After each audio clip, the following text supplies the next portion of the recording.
Hi, hello, and welcome back to my channel.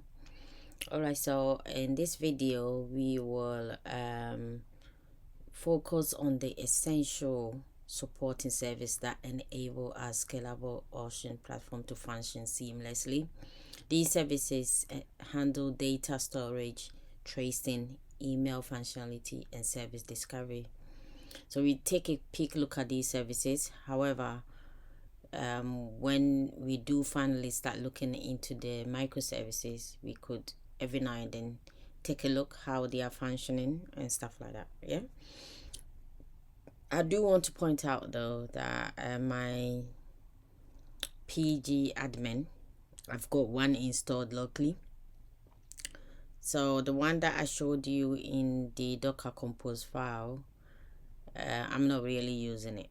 It's just to show you that you could have it through that one. Otherwise, I have one installed locally and I'm quite happy with that one. Recently I had to reinstall it, uninstall and reinstall because I upgraded my operating system, my Mac operating system, and it looked Postgres, I think Postgres was fine. It just PgAdmin that had a lot of problems, so I had to redo it, and I also had to uninstall Postgres and reinstall it again. It gave me quite a bit of headache for like a day or two trying to get all that done. I had to recreate the database, and the databases looked a lot more different because I think it's to do with the operating system and how it works. So you cannot create a database with the camel design written, like you start off with small letters and then the next wording is capital, beginning with capital and stuff. You can't do it over there. You have to do it differently. So but we take a look at that one. I do have PgAdmin installed locally and I'll show you. So at the moment we've got the Docker Compose running. So we don't have any of the microservices running. That's what I'm trying to say. We don't have any of the microservices running, but we do have the Docker Compose running. So we can just take a look at one of them one by one. I will end it with the databases because I need to go into the databases and the tables that they have. So the first thing I think we can take a look is quickly, this is the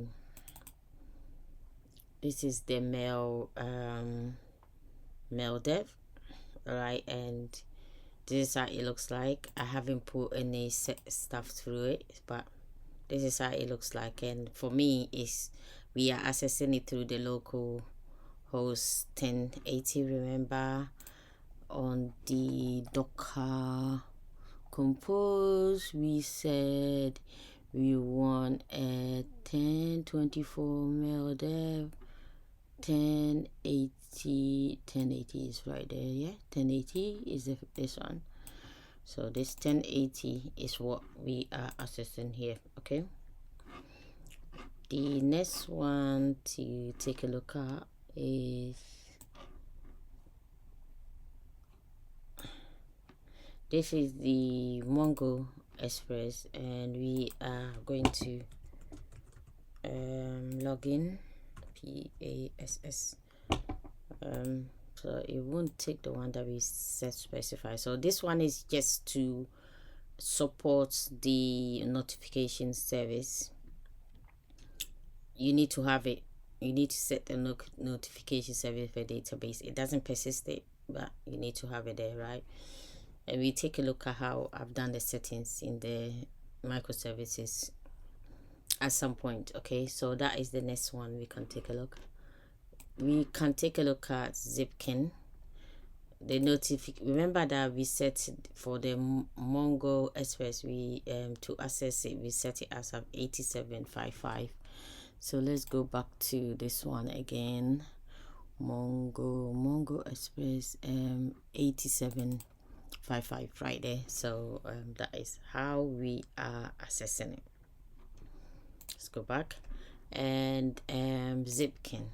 Okay, so Zipkin is a traceability for the services. So normally, like when you put any of the requests through, you can trace it through here. You can see how the requests are going through here and stuff like that. So that is a good thing to have. I think the next one we can take a look at is I'm gonna say, so we're taking a look at the Mongo, so I think it's Postgres, and I'm just going to start the PgAdmin, and let me just see if I can get into the service. So in order for you to create a database, you need to connect a service. So I think the easiest way is just to say add a new service, and then you just add your properties here. I'll show you what properties I have.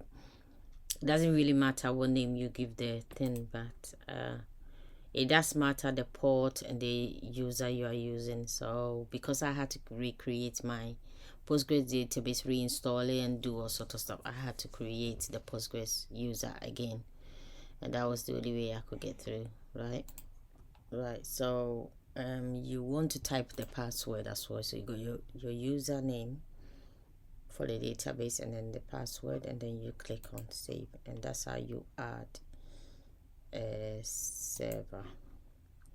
If I go into the server I want to check on, see, so this is already logged on and I've left it as log on. Remember, make sure that it remembers my logon. So these are the databases I've got here. You can see the Keycloak database, which is Keycloak auction, sorry, and we do remember setting it up here. So let's go to the very top. We've got Keycloak auction, and then in the Keycloak section we also refer to it.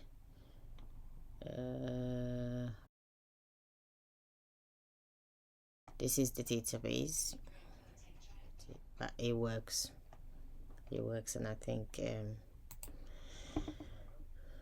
works. It persists the data, and I don't have any problem at all. Then we got the other databases for the other services, the microservices. So this is the product service, and this is what I mean. You can't use the camel design way of writing, so you can't say capital P capital S here. It has to be like, yeah, to carry on. Yeah, Keycloak works. Let me go back to the database. Right, so yeah, we got the Keycloak Ocean database for there, and then we go products, also product service database. I purposely done it this way because I will have other databases, and I like to distinguish which database is what.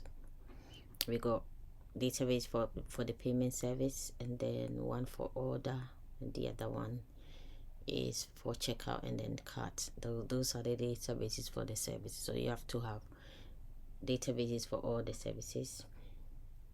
Another one I think we can take a look at is the Eureka service, which is one of the first services that we will go through, and the Eureka service will be on port 8761. So we can go to port 8761. It won't be showing, of course, but so there's no point taking a look, but yeah, because it's not running.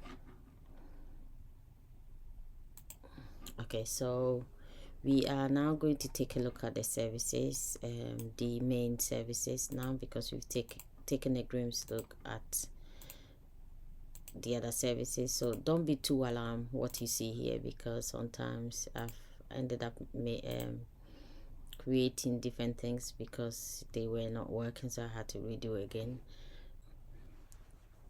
Alright guys, unfortunately I have to end the video here, and then we will pick it up on the next video. I'm looking into the services and microservices, and me taking a look at it, looking at the endpoints, and then running the test as well. Thank you for coming back to my channel.